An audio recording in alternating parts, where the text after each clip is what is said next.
So the big news that came out of the NFL this week or this past weekend was the news about Micah Parsons being traded from the Dallas Cowboys to the Green Bay Packers. And in return, the Cowboys got 2 first-round draft picks and Kenny Clark, who's a defensive lineman who, he's nowhere near the caliber of player that Micah Parsons is. He's a 3-time Pro Bowler for the Packers in the past 9 years. But I mean, he's not the game changer that Micah Parsons is. And it was definitely news that shook up the NFL world. And it's interesting because the Cowboys, it's not like they traded Micah Parsons out of the conference, out of the NFC. They traded him to an NFC team who really for the last 10 years has given the Cowboys fits. The most recent playoff meeting that they had was just 2 years ago, where the Packers went into Dallas in the 2023 wild card round, and they just absolutely obliterated them on national TV for everybody to see. So for the Cowboys to trade Micah Parsons to that team, it definitely sets the Cowboys back considerably. The Cowboys, they might finish last in the NFC East this year. I mean, they're still going to be or at least they should be a fairly good offensive team. Dak Prescott, he's a good regular season quarterback. He'll give you numbers. CeeDee Lamb, he should get all the work he can handle. I mean, they have a compliment for him in George Pickens now. Jake Ferguson, the tight end. The running backs situation isn't good though. I mean, between Miles Sanders and Javonte Williams and the rookie that they drafted out of Texas, Jaden Blue, the running back situation is a huge question mark. I don't expect a whole lot out of it. But the Cowboys, they should still be in the top 10, top 12 offenses going into this year. But the defense will be much worse. Listen, I hate the Cowboys. I've never liked the Cowboys. I take pleasure in seeing them fall. And like other Eagle fans, I do hate the Dallas Cowboys, even though personally I consider the Giants to be the Eagles' biggest rival, because of the kind of games that we play against the Giants. They always seem to be closely contested games. Eagles and Giants have had some of the most memorable games in NFL history. So I consider the Giants, and proximity too. I mean, from New York, the whole New York to Philadelphia dynamic, it's like playing against your evil cousin. So I consider the Giants to be the Eagles' biggest rival, but that's a discussion for another day. So even though I genuinely dislike the Dallas Cowboys, Micah Parsons is a game changer. He is one of the best defensive players. It might be the best defensive player in the NFL. He has more than lived up to the billing that he had coming out of college, coming out of Penn State 4 years ago. Excuse me. And he's delivered 52 sacks over 52 or 53 sacks over his first 4 years in the NFL. He's averaging about 13 or 14 a year. And and when he was on the field, the Cowboys defense was so much better. He made everybody else around him better. The pass rush was more dangerous. The linebackers were able to flourish, and the secondary, a good secondary is directly related to how well the front four can get to the quarterback. And when you have a guy like Micah Parsons who can generate pressure, who can spearhead a pass rush like the Cowboys were able to do for the last 3 or 4 years, that's going to make everybody in the secondary better, particularly guys like Trevon Diggs, allowing him to nab double-digit interceptions, and everybody else feeds off of the pass rush. And so now that Micah Parsons is gone, the Cowboys are going to be much worse, and this could be a reason that they finished last in the East. It could. I think it's going to handicap Brian Schottenheimer. I think that the Cowboys will be worse, and unfairly or not, I never thought that Brian Schottenheimer was a huge coaching hire anyway, but it seems like the Cowboys are setting him up to fail. They're putting him in an almost impossible task, in an impossible situation to succeed, because they just traded away their best player for, a sandwich, a bag of chips, and a soda. I'm not. That's no disrespect to Kenny Clark. That's because he is a Pro Bowler, and 2 first-round picks. Regardless of who they turn out to be, first-round picks are a big deal. But this is one of the best defensive players in the league, and the Cowboys, for their sake, should have tried to wrangle away more than just a defensive lineman and a couple of draft picks. For someone of Micah Parsons' caliber, they should have gotten more. They should have played hard. They should have negotiated harder and gotten more assets for him. So yeah, I think that the Cowboys are set up to fail. I don't think that they're going to go anywhere. I thought that they might have been a borderline wild card team this year, but now, obviously, I don't think that they're better than the Eagles. I don't think that they're better than Washington. They might be on par with the Giants, although I think that the Giants have made great improvements. I don't think that they're a playoff team yet, but I think that the Giants are on their way. Their defense, between Dexter Lawrence and the new pass rushing prize in Abdul Carter, the Giants aren't anything to they're not a pushover. I don't think that they're there yet. They're not ready to swing with the big boys yet, but they're making strides. And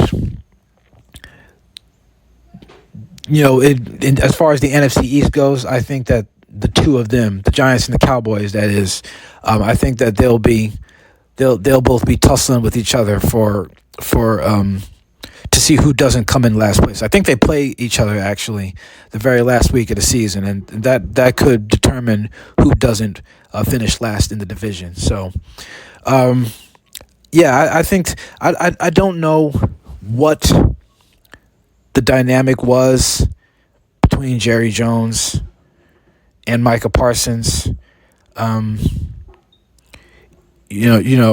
For them to only get for them to get that little, the Cowboys, that is, to get that little out of one of the best players, one of the best defensive players in the NFL. It seems to me like Jerry Jones had just grown tired of Micah Parsons, and he wasn't willing to pay him.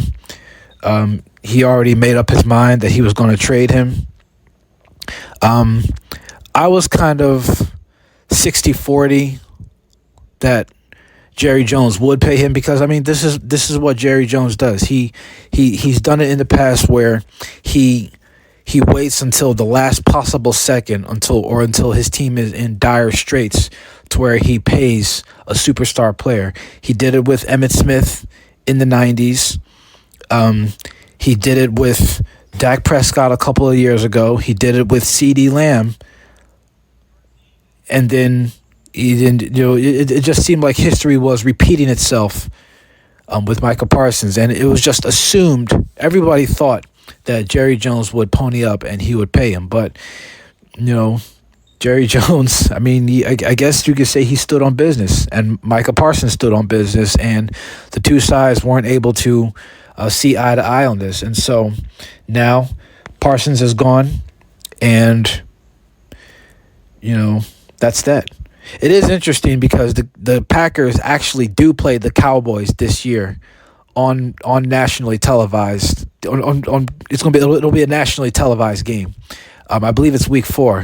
The Packers travel back to Jerry World to play the Cowboys on Sunday Night Football. So it's going to be on TV for everybody to see, and that's going to be really interesting. That's going to be like a movie. Micah Parsons playing against his old team. And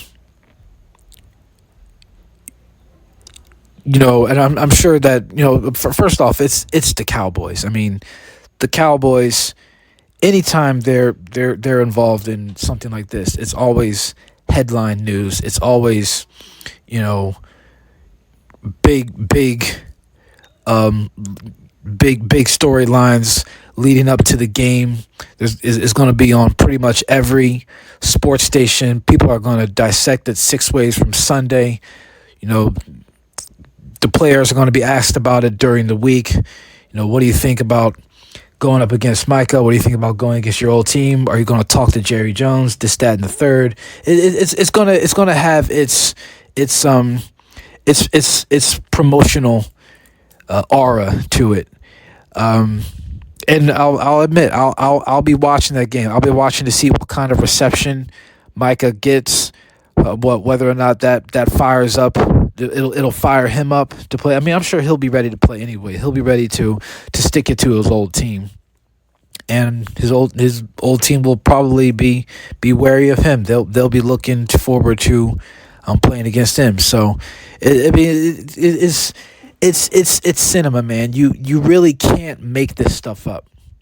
The Packers were the last team that I thought would make a play for him. Again, just like I said at the outset, I thought that the Cowboys would trade him to an AFC team, an AFC cellar dweller, like the Jets or the Dolphins or the Raiders or somebody like that, somebody who's stuck in purgatory, who has no real shot at being a contender. The Packers were the last team that I thought would especially with the history that the Packers and the Cowboys have with each other. They were I didn't see that coming, but surprise, here we are. So this makes the Cowboys this does everything. This screams rebuild to me, which is a shame because the Cowboys have good players. I'll always be objective when I see a good player. Dak Prescott, yeah, he's a playoff ghost. But I mean, the dude can put up numbers. He can, if you need 300, 4 touchdowns, Dak Prescott is a good bet to give that for you. If you need 8 to 10 catches, 120 yards, and a couple of scores, CeeDee Lamb is good for that. George Pickens, he's mercurial, but he can deliver a big play. He's shown that big play kind of potential when he was in Pittsburgh. So the Cowboys, they're not lacking in offensive talent, but their defense just went from like an A minus to now like D plus, because they don't have any other game changers. They don't have anybody who can consistently generate pressure or who can make the other guys around them better. So, yeah, the Cowboys, they're not going, and maybe those two draft picks turn into something good. But for right now, for 2025, Cowboys are one of the teams who's the furthest away from the Super Bowl, in my opinion. I don't even have them as a 500 team. I could see them going like maybe 5-12 or 6-11, something like that. They're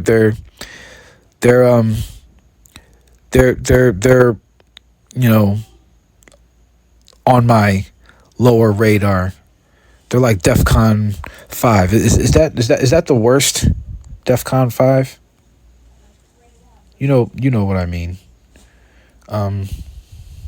Yeah, DEFCON 5 is the lowest. It says here that DEFCON 5 is lowest level of military readiness. So that's kind of a reach as far as illustration goes, but I'm not concerned about the Cowboys. Now the Packers, on the other hand, this elevates them to from a mid-level threat to a very big threat, because their defense just got a whole lot better. They're a team that to watch out for, and they could make some noise this year. Now they did lose Jair Alexander, their Pro Bowl corner. He's not on the team anymore. But again, the Packers, they still have guys. Well, obviously now Micah Parsons. They have guys like Xavier McKinney, the safety, the playmaking safety that they have. Let me see who else. They have Rashawn Gary, Edrin Cooper, Nate Hobbs. They have some good players on their team, and their offense is above average. We played them twice last year, and we took care of them fairly easily in both games. I mean, that first game that we played in Brazil against them was kind of a seesaw kind of a battle, but when we played them in the playoffs, that was pretty much taken care of. But they're definitely a threat. They're definitely their level of threat to the Eagles has just gotten bigger. Now, every time I watched the Cowboys play against the Eagles over the last 4 years, Micah Parsons, his impact in the game was, I don't know, marginal at best. I don't. It always seemed like he was bottled up fairly well going up against Lane Johnson. And the Eagles do play the Packers this year, this season. I believe it's in Week 10 in the middle of November. They play nationally televised Monday Night Football. So that's going to be a big game that could have NFC playoff standings. That could be at stake in that game as well. It could determine who's the number one seed, because now with this move, I think that the Packers are a good bet to win the NFC North, and I'll talk more about that on another segment when I'm picking my NFC. We're picking my division winners and wild card teams. But I think that the Packers, the balance of power just shifted over to Green Bay. Their first game is actually against the Detroit Lions, the winner of the NFC North for the last 2 years. And so right off the bat, for them, they'll be tested right away, and that game against the Lions could have major divisional ramifications as well. So the Packers are definitely a team to keep an eye on this year. Micah Parsons makes them a whole lot better, and it's so funny how one player, the addition of one player can really spark an entire team.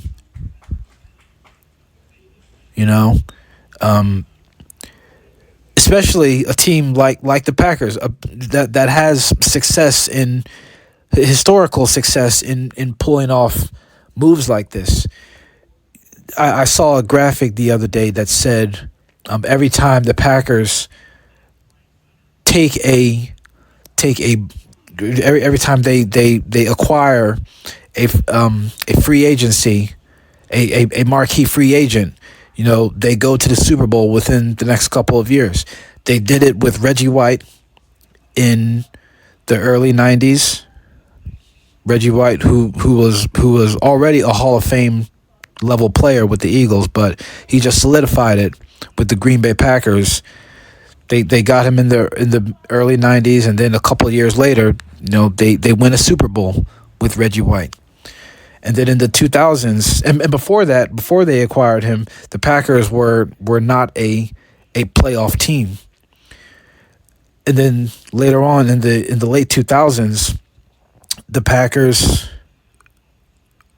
was it the late 2000s? I'm sorry, I think it might have been the mid 2000s, mid to late 2000s, somewhere in that time period, like 05 or 06 or something like that.